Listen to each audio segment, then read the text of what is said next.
জেনেছি তাতে আমরা মোটামুটি সন্তুষ্ট, কারণ আমাদের একটা দাবি পূর্ণ হয়েছে।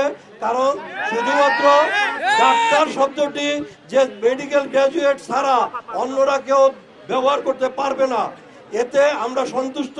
শুধু আমরা না, আমার মনে হয়, আমরা মনে করি, ডক্টরস অ্যাসোসিয়েশন অফ বাংলাদেশ ড্যাব মনে করে যে এতে দেশের চিকিৎসা ব্যবস্থার মান উন্নত হবে এবং সাধারণ জনগণ এবং রোগীরা সুচিকিৎসা পাবে।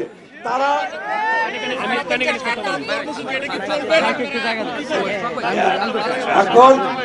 এখন আপাতত যেহেতু আমাদের যেটা মূল দাবি ছিল, সেটা যেহেতু আমাদের দাবি আদায় হয়ে গেছে, কাজে যে শাটডাউন কর্মসূচিটা ছিল সেটা আপাতত আমরা শিথিল করব।